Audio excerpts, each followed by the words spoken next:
So today I'm here to give you an overview of the University of Warwick, talk a little bit about the application process, some of the benefits of studying at Warwick and what student life can be. And then, of course, Elizaveta can help and give her own personal experience during the question and answer session.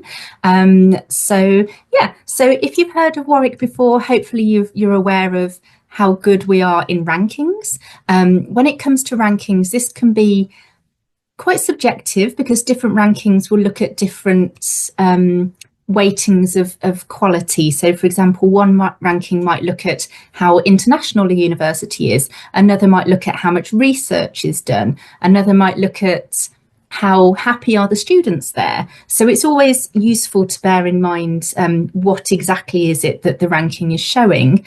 However, at Warwick, we are pretty good across all rankings. So no matter which area you want to look at, we've got pretty good reputation across the board. So we are typically top 10 in the UK out of nearly 200 universities. And we're also in the top 100 in the world out of many thousands of universities. So the standard of education, research, learning, student support is very, very high at the university. Warwick is a campus university. You can see it's set on 1.5 kilometre square of land, which means it feels like a small town and a small city. So within that, it's really like a community and a lovely learning environment where we have everything that you need available on campus that's walking distance. You don't need to worry about battling traffic to get across a very busy city. Everything is within a 10 or 15 minute walk of each other. So you can live on campus, you can study on campus, you'll have the extracurricular activities available on campus. And I'll talk a little bit more about those later on in the presentation. In terms of the departments that we offer at the university, so most of our courses are spread across 3 faculties. So we have our Faculty of Social Sciences, which will cover things like business, economics, law, politics. We have Science, Engineering and Medicine, our engineering, computer science, mathematics, biology. I will caveat here that for medicine, we only offer medicine as a postgraduate course for those of you that are looking to qualify as a doctor. But we do offer courses in things like health and medical sciences or biomedical science, natural sciences, integrated natural science. So there's still a lot of courses that we offer. But if you are focused on that medicine pathway, we only offer that at postgraduate level. So just be aware of that. And then our final faculty is about arts and humanities. So within that, we'll do things like English literature and classics and ancient history, or history and modern languages, these sorts of areas. Now, what you will find is that you can find the undergraduate courses and also master's courses in many of these. We sometimes have specific research centres purely for our doctoral students looking for PhDs or postgraduate studies, but in general, these are the main ones that we're looking for.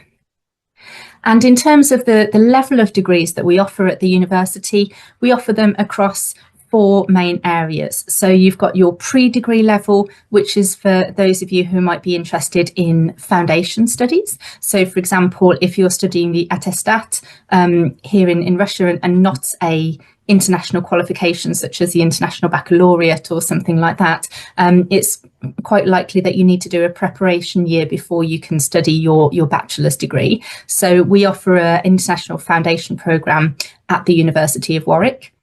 The next step up from that, if you're taking A-levels or international baccalaureate or other international qualification, you may well be able to come directly onto undergraduate study. And the length of those is normally 3 or 4 years. Some of these courses you might have a year abroad as part of it, or a work placement, or if you were doing a science programme, for example, engineering or computer science or life sciences, you might find that you can do a qualification that's called an integrated master's degree, which is a 4-year qualification, but it puts together a bachelor's and a master's. So in 4 years, you actually graduate once, but you come out with a master's qualification at the end of it. And that's something quite unique to the UK, especially in the science faculty. Then we also offer the master's degree. So this is in the postgraduate study area.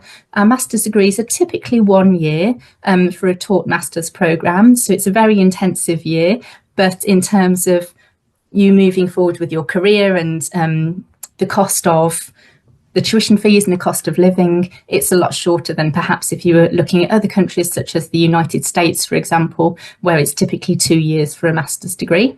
And then finally, the most advanced level of study that we do is the PhD or your doctoral studies, which typically take 3 to 4 years in total to progress on. Then we also offer a number of other shorter courses. For example, we do summer schools. So we offer a pre-university summer school for anybody aged between 16 and 18. And we also offer a summer school for students who might be already at university and looking to get additional credits alongside your standard of learning. So we'll be talking through all of these different areas today. I am going to focus a little bit more on the undergraduate side of things, but I'm very happy to take questions at the end if there's anything else that isn't covered during the session. So please feel free to type your questions away while I'm talking, and we'll look at addressing those at the end of the session. So starting off with the foundation programme, so I've mentioned that it is typically a 9-month programme, so it starts in September and it finishes the following June. It is one of the longest running foundation programmes in the world, and it is different to perhaps some of the other foundation providers that you might be looking at. Now, if you are looking for a foundation provider and you are set on applying to a top university, it's really important that you do good research about which foundation courses does the university accept, because there's many out there that we have deemed are not suitable for entry to the University of Warwick. However, for our own foundation programme, we know it's taught by our own academics. We're very, very assured of the standard of quality of education that you'll be learning. And of course, this will guarantee you an offer of a place onto one of the Warwick programmes. There are other options for you to do your undergraduate degrees at different universities around the world. But most universities in the UK do accept the Warwick Foundation programme, so it can be a very good one for you to think about. So you can see it's considered by most UK universities, including other top universities such as UCL, LSE, Durham University, so it does set you in very good stead. And it gives you English supervision based on your quality of knowledge of the language already, but it also gives you research skills to help you prepare for university study. So you're learning to move up your level of expertise in the subject, as well as getting used to how it works in the library and getting used to being a University of Warwick student. So hopefully by the time that you start, you start your bachelor's degree, you're very at home at the university, you're much confidence in how you do your research moving forward with that. We offer 10 different pathways in the foundation programme, and what they mean would be, so if you know that you wanted to study biological science at university, you would need to do the biological science and psychology pathway. You wouldn't be able to do the law pathway and then say, oh, I think I fancy studying computer science or something. So you need to have an idea in your mind which area you want to move forward to when you start on the foundation programme. But within that, it gives you a number of courses that you are allowed to apply to, which will guarantee that you will receive an offer. It's still a very high offer, so you still need to do very well in your exams. But considering how competitive Warwick is for some of these courses, that in itself is a really good step in the right direction. So you can see we offer a wide range of courses depending on your interests across all 3 faculties. In terms of progression, so over 60% of our students decided to stay on at the University of Warwick, and they met their offer conditions and they wanted to start their undergraduate studies with us, which is fantastic. And nearly 85% of students have gone on to a Russell Group university, with 70% going to one of the top 10 universities in the UK. So it does stand you in very, very good stead. Obviously, we very much hope that you want to carry on at Warwick, but if you are looking at different options, or for example, you don't meet your offer conditions of Warwick, then we have support structures in place to make sure that you still end up in a really, really top university. The application process for this is all done online and directly through to the university. So you don't need to use the UCAS process for this one. You apply directly to the university. We need to see your school transcripts, personal statement, and the applications are processed pretty quickly for the foundation. So it's not like UCAS and the undergraduate where you might be waiting several months for a decision. We normally manage to get decisions out to you within a week or two. So it is quite a quick process for that. You can apply now and any time up until June or July of next year. So there's a long application window for this. And it's definitely something that you can think about if you are finishing your A-levels after AS level, or you're doing the attestat, or various options. You can definitely have a think about it. So that is the foundation year in a nutshell. Looking at entry requirements for our bachelor degrees, so I've already mentioned this is typically for students who are doing international qualifications. What I've listed here is the typical IB scores, the international scores, or the A-levels, as these are the most common international qualification that we can be expected to see. So the IB scores, if anybody here is taking them, these are scores out of 45. Now, for some of the entry requirements at undergraduate level, it might just be something quite general. So, for example, it might just say you need to get 38 out of 45 in the IB, but we don't mind what subject requirements that you take. The idea is that you get an overall good score, but because the IB is very broad in its approach in the first place, we know it's a really, really good qualification. If you're applying for something that's a little bit more technical or needs specialist knowledge when you start at university, for example, civil engineering or mechanical engineering, the offer will still be an overall score in the IB, but we might start asking for specific subjects. So you'll see the typical offer in civil engineering might be 36, including maths and physics. So we'll be asking for scores of those within your overall scores, and we might be saying you need a 6 in maths and you need a 6 in physics. We might say you need both of them at higher level, or one of them at higher level and one is okay at standard level, but it would always specify that very particularly in the entry requirements. But always check on the website and check on the UCAS pages as well, because that is the best place to find the most up-to-date overview about all of the different scores. Some of the more technical ones here, so anyone interested in economics, you'll see it's a slightly higher offer that we're asking for, so 39, and you still need to get very good scores in mathematics. And we've actually introduced a new test for things like economics, computer science, this year, because it's a very, very, very competitive course, and the level of mathematics that's needed is very, very high. So we have also introduced something called TMUA, which is the test of mathematics for university admissions. If any of you are looking to apply to other very, very competitive universities with a significant mathematical requirement, for example, I think Cambridge or LSE and other universities like that, you might already be familiar with hearing about the TMUA. But for the really competitive universities, it is coming in a little bit more, where we do ask for an additional test.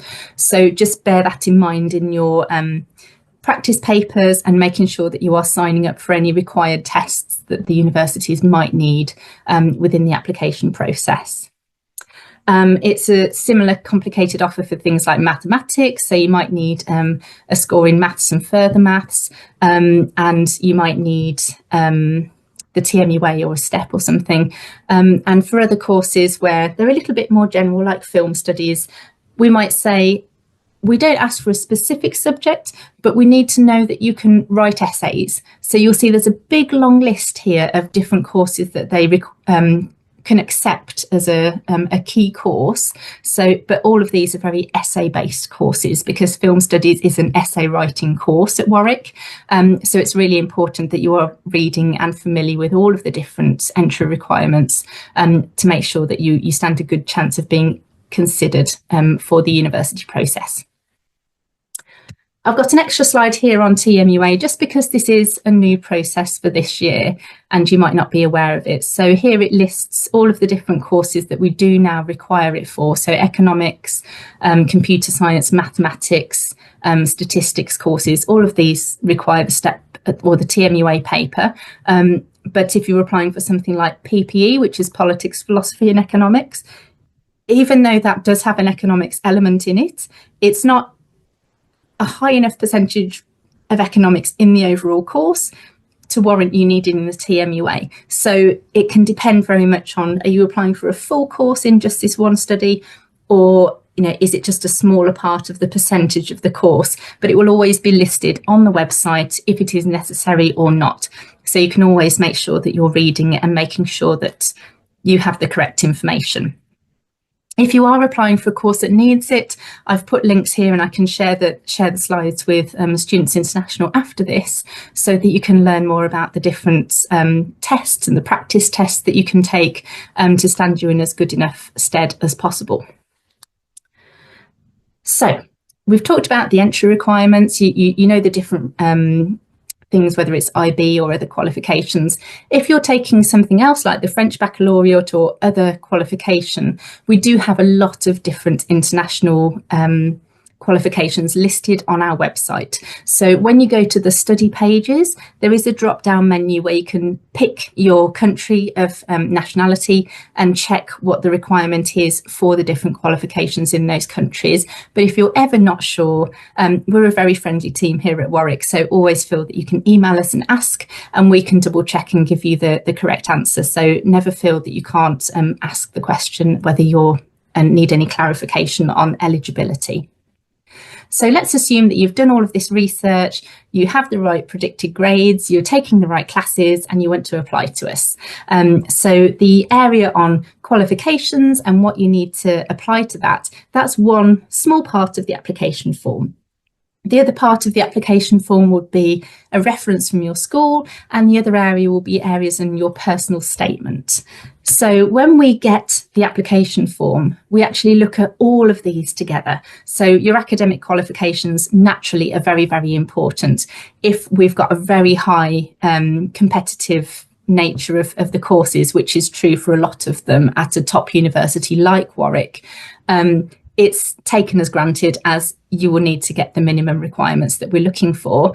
But we can't make offers to everybody just because you've got those grades, because many people that apply to us have these grades, and we need to make sure that we're only offering to the best students, and that we don't end up making too many offers and then we have too many students coming and we can't fit you all in. So we need to make sure that we're assessing and taking the right students forwards. So to do that, we will look at the other parts of the application form, and that could be your personal statement, it could be a reference from your teacher, it could be the grades that you've already achieved at school, as well as those that you are predicted to get in your final grades. And we will look at all of these different things. Different departments and different universities might put a different weighting on how much emphasis they will put on which area, but you're never going to know that. So you always need to make sure that you've done the best possible application, so that all of the universities will be able to consider you very, very strongly. Now, if you're applying to different countries, so for example, if you're applying to a university in Russia, if you're applying to a university in the USA, if you're applying to universities in the UK, they will all be looking at different areas for you to answer on your personal statement. So for example, if you are applying to the United States, you don't need to specify a particular course when you apply, and they are looking for a broader personal statement about your fit to the university in general, because you still have a little bit of flexibility there to change courses. In the UK, because our degrees are only 3 years, it means that you have to apply to a very specific course, and it's unlikely that you will be able to change your course once you get on it, because the modules and the content of the courses will move forward very, very quickly. So if you start studying maths and then you think, oh, I'm not really enjoying this, I think I'd like to move over to business or biology, you won't be able to, because the content of the course has moved on too much. So when we're looking at the personal statements, we place a lot of emphasis on, are you telling us that this really is the right course for you? Because we need to know that you're dedicated, that you've thought it through, and you are very happy to be studying business or mathematics or biology for the next 3 years, because you won't be able to change courses once you start. So how can you put that in a personal statement? There's a lot of information and support, and obviously Students International can give you help as well. But what we are looking for is your focus on, why do you want to study this particular course and this subject area at university? So that is the main question that you should be answering. Now, this sort of thing will work across the board for any of the levels of courses that you apply for. So whether you're looking at foundation studies, whether you're looking at undergraduate, whether you're looking at postgraduate courses, what we're looking for is, why have you chosen this course, and demonstrate that you have the right skills and passion for it, so that we can seriously consider making you an offer. Now, there are lots of different techniques, but a nice easy one that I quite like talking about would be something called ABC. So what this is, it's quite a useful way to remember what is it you want to tell us about, and then expand on it so that we can see that you're demonstrating your knowledge and your interest in it. So what does it stand for? So A would stand for the activity. So in your personal statement, this could be many different things. It could be something that you've learnt about in school. It could be something that you've written about in an extended essay. It could be a maths Olympiad that you've done. It could be work experience that you've done. Whatever it is, that's the activity. But just telling us about the activity is not enough. We need you to go deeper. We need to know, what have you learned about it? What did you get out of that experience? So, don't just tell us, I have read 20 books on this subject. They are blah, blah, blah. That's not enough. We don't know the benefit that you've got from reading those books. We'd much rather you say, I've read one book and there was one chapter that was really interesting. It was all about this, and I found it fascinating because. So it's going at a deeper level, and we're getting to know more about you and why you find this course interesting. So we don't want broad statements that could apply to you, but also 300 other students that are applying to us. We need to know your reasons and your motivation as to why this course is really interesting to you. So tell us about the activity, but then tell us what you've benefited from it. Tell us what you've learned from it and how you enjoyed it. Did it change your opinion on anything? Did it make you think, I need to learn more about this area? Did it make you think, there's one module that I'm very excited to learn about in university, and I can't wait to get started on that? Tell us about it. That is the personal aspect of the course, rather than what is your favourite colour? That's not relevant. It's, why do you want to study this course at university? So you may need to make sure that you're expanding on it and telling us, because we don't interview at the University of Warwick. We don't get to meet you. It's all done on the assessment on your UCAS form. So you need to make sure that it's the best possible so that we can make sure that you're the right student for the course. Now, once you've told about the activity and the benefit, don't forget that you always need to relate back to that question that I talked about earlier. Why do you want to study this specific course? So if you've got an example of an activity, and you've got the activity, you've got the benefit, but you're really struggling to link it back to, this is why I want to study biology at university, it's time to ask yourself that question. Is this really the right example that I could be giving on my personal statement? If you can't link it back to the course, then maybe you discard that. It could be a brilliant activity that you're very proud of, but is it really demonstrating your love for this subject and this course at university? And if it isn't, maybe leave it out and think of a better example, because at the end of the day, we need to know why this course. That's the question that we want to know about. We need to know that you're dedicated enough to want to study this subject for 3 years at university. So that's really what we're looking to get into. So I hope it's quite a simple ABC rule, but I hope it will help you in making sure that you're focusing your area of interest and what you're telling us in the personal statement, because it's not a very long statement. I'm sure that you've done a lot in your 17 or 18 years on the planet, but you can't tell us about all of it during 500 words. So you need to be very selective about which parts you want to tell us about and expand on it in that area. And that will work the same for the postgraduate courses as well. But you can be even more specific for postgraduate, because in the undergraduate, you're applying through UCAS, which is 5 applications, but you're likely to be applying to 5 different universities. So you can't go too specific on one university. You can say broadly about, in economics, I'm interested in macroeconomics, or, supply and demand curve or something like that. But you can't say, I really want to go to Warwick because there's this one module that I'm really interested in.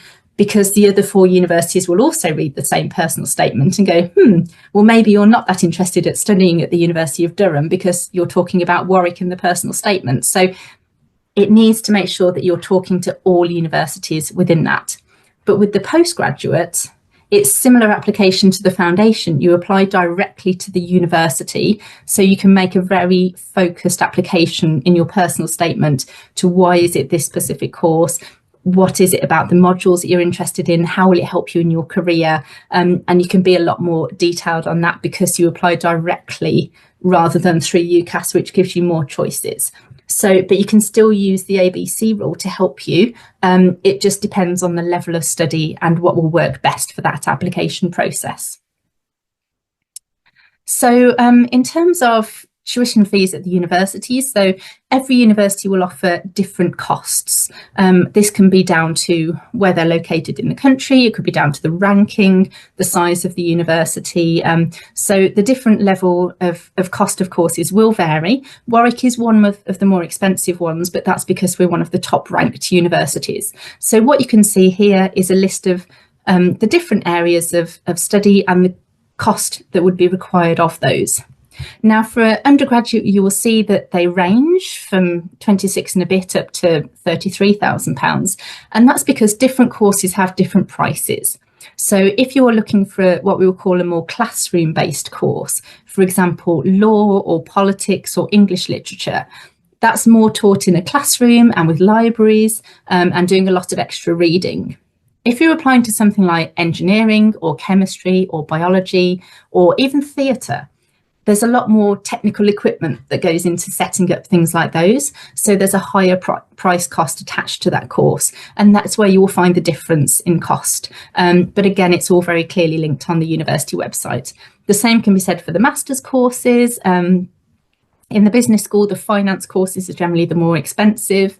That's because we expect you to go into the world of corporate finance and earn lots of money, and it's a fantastic return on investment. But you will see that living outside of London, because where we're based in the centre of the UK, not in London, the cost of living is substantially cheaper by about £350 per month cheaper compared to if you were living in London. So you add up those costs over the years, and that's quite a significant difference of several £1,000s. So your money will go further in your cost of living. But where we're located in the centre of the UK, it's very easy to get down to London, to get up to Manchester, to get across to Wales, down to Oxford. We're very, very well located for getting around all of these areas.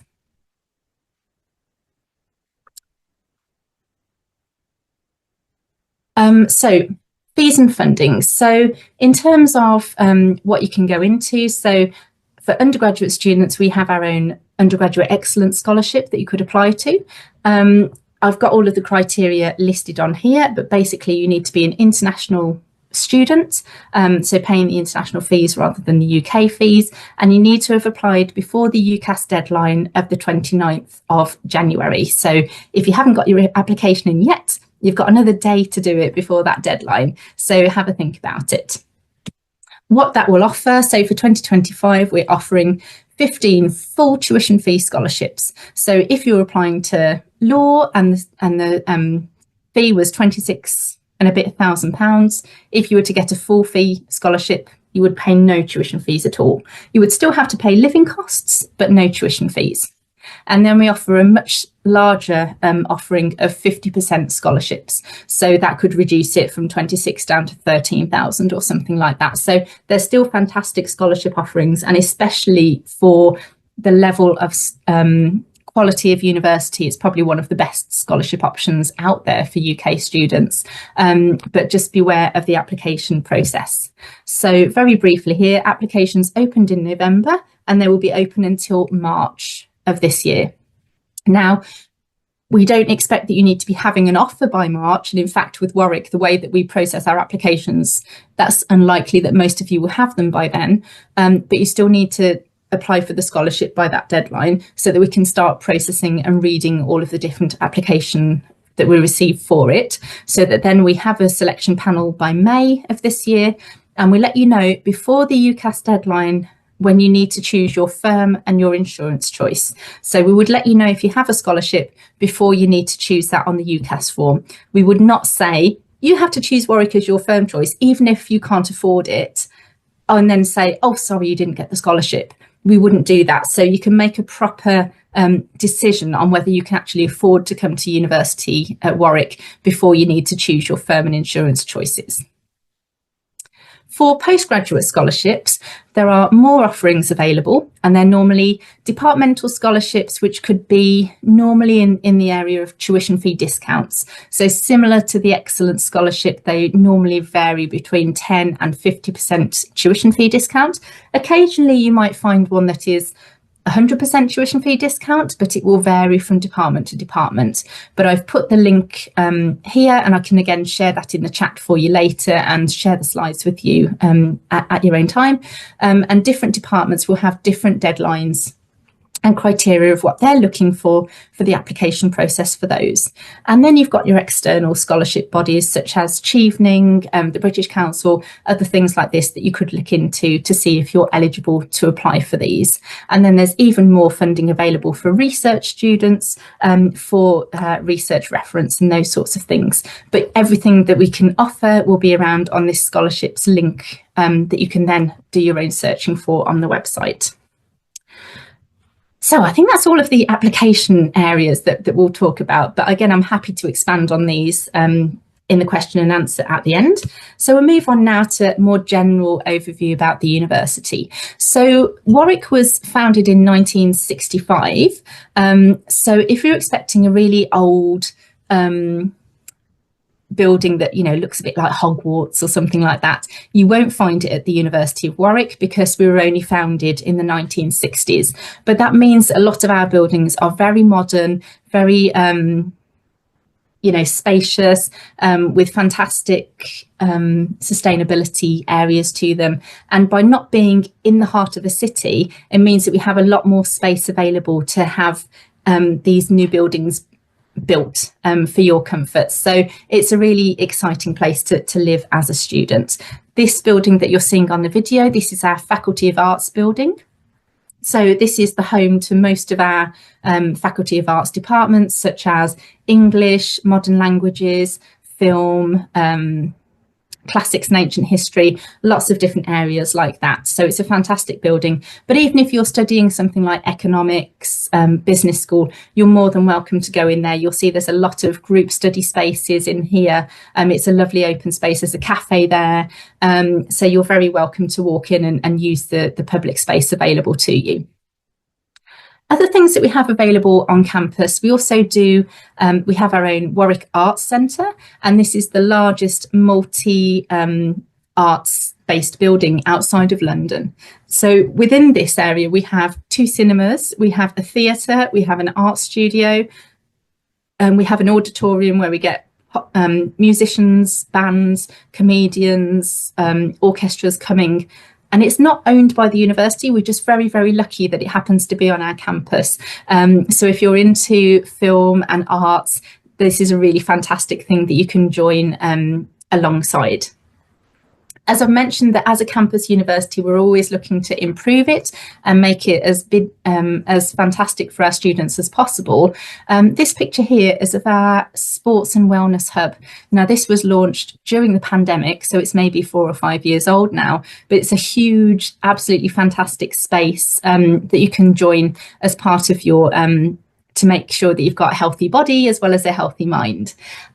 You'll see from the picture here, we've got a climbing wall that goes over several floors. We also have a 260 equipment gym. We have a swimming pool, netball, basketball, all of these sorts of courts. And I do have a video which you can watch here to see some of the facilities.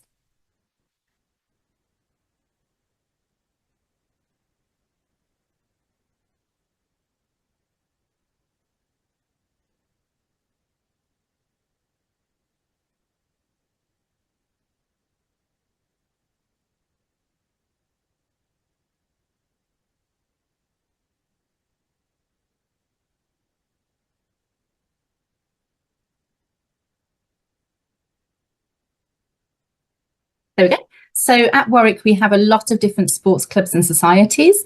So this is your extracurricular activities and feeling at home and making friends outside of your learning. So we have about 70 different sports clubs and 250 types of student clubs and societies, whether those are academic societies, cultural societies, I don't know, books, film, drama, charity, any of these sorts of things we offer as well. Now, I've also, at the start when I showed the video, I mentioned that campus is set on 1.5 square kilometres of land. And on that, alongside of all of our academic buildings, we've also got a lot of accommodation blocks. So when you are living at the university, especially in your first year, if you're an undergraduate student or a foundation level student, it's very likely that you'd be living on campus in your first year of university. So we have about 7,500 rooms available for our students, and these are in a number of residencies that are dotted around the campus on the outskirts that are a 5 or 10 minute walk to get from there onto central campus for your socialising and for your lectures.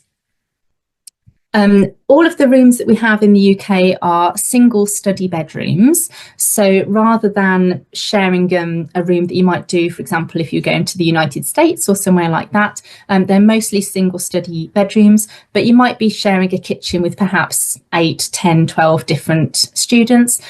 Some of the rooms have ensuite facilities and some of them have shared bathroom facilities as well, and that will be reflected in the price. But you've got many different options. There are about 13 or 14 different halls of residence on campus, and you can have a look at those as you move forward through your application journey, and you can do fly-through videos and see what you think of the different types of accommodation available on campus. So it's normal for students to live on campus in their first year, and then most common to move off into the local area into places like Coventry and Leamington Spa, where you can get a bus from those places back onto campus for your lectures. So going into these places in more detail. So Coventry is the closest city that we have to the University of Warwick. It's, I believe, the 10th largest city in the UK with around 300,000 people living there.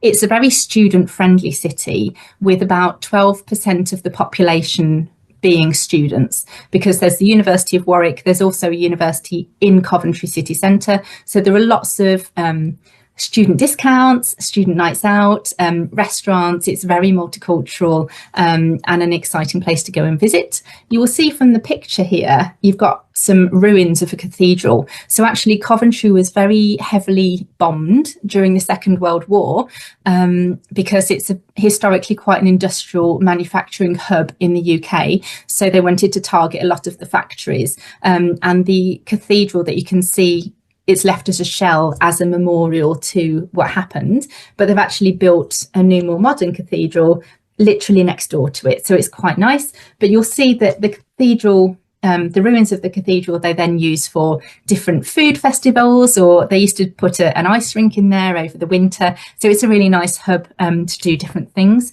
And you'll see from the list here that it is very well connected around the UK. So it's just 1 hour on the train to get to London. You can get across to Birmingham and you can get down to Leamington Spa. So it's very well located. And the other place is Leamington Spa.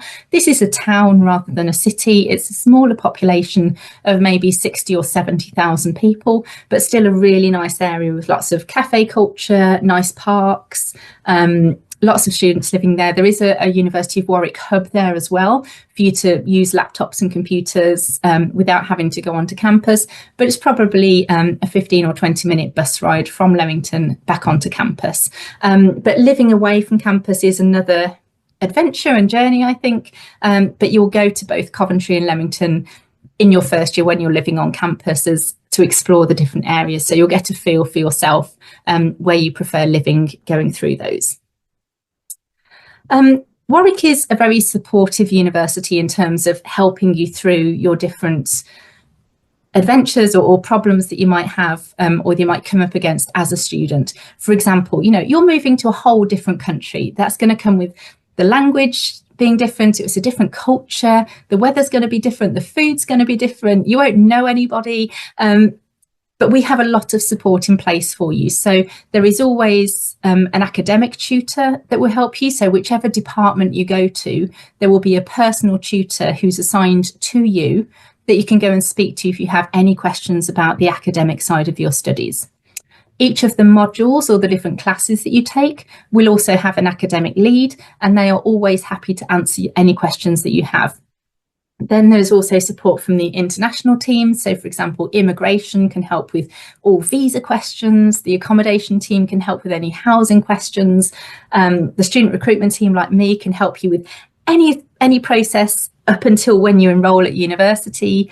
The library can help you to learn how to do your research. The careers can help you. We have wellbeing and support services if you have any disabilities or other needs and need counselling and things like that. So all you need to do is ask for help, and there's lots and lots of support available for you. This next slide just gives you a quote from one of the students that we work with that gives you an idea of the sort of support that's available. So self-help researches, or you can book a consultation appointment if things are getting a bit much and you're feeling a little bit stressed. Then, all you need to do is ask, and there are lots of ways that we can help you. And then obviously coming to the end of the presentation now, you're normally coming to university to get a degree and to help you with your careers at the end of it. So in terms of the support that we can offer for employability, then again, we have a careers team that's dedicated. So in your departments, they might be offering areas around internships, opportunities that you can apply for as summer jobs. But we can also give you support on interview techniques. If you're not used to giving interviews and you need to learn what you need to say and how to say it, or perhaps if you're doing a group interview and you need to know how to be around the other applicants, we can give you help and support on those. We can look at your CV and give you advice and guidance on how it can be made better. All you need to do is ask for help. So you need to be proactive in asking, but as long as you are, then people are in place to help you look into these opportunities. And so you can see from the rankings here, that Warwick is very well thought of in terms of being very much targeted in the UK by the top employers, and we have very high rankings for graduate placements after their degree. And I've just here put a number of the more international type companies that you might see around by the department where some of our graduates might be going to get jobs in. This is very much a wide-ranging view here. It depends on, obviously, if you're going into economics or the business school or computer science, you might see a different spread of job opportunities, but it gives you a good idea of some of the international clients that we work with at the university. And then finally, for the career service, this just helps you with some of the other things. So I've mentioned things like CV support, mock interviews, and these sorts of areas, but they also do some areas in things called Teamwork, which is a virtual work experience platform. So I suppose if in the summer you wanted to go home and see your family, but you still wanted to get some work experience in an international company, then you could apply to Teamwork, which will put you in touch with a virtual company anywhere in the world. And you'll be put in a group with perhaps some students from Warwick, but some students from other universities around the world. And you will have to work together, across cultures, across time zones, to work together on the project to deliver for the client. So it's quite a unique way of working, but it's very, very popular. And I think a lot of students really benefit from these international experiences that's available at Warwick. And then finally, I'm just going to touch briefly on the summer schools. So I mentioned earlier that we offer a pre-university summer school and one for people who are already students at universities. And you will see that we have different types of summer school courses depending on the degree that you could be studying. It's a broader range for pre-university summer school because you might not be as focused on a specific topic at that point, whereas we offer more academic options for students that are already on their degree courses. But you can see that we have a nice spread of subject mixes, and that it typically counts for 15 credits CATs, that you could be looking to put towards your degree if you're taking an undergraduate degree in a different country. And there's just a few positive things that our students say about the summer schools, but I will move on from here because I've already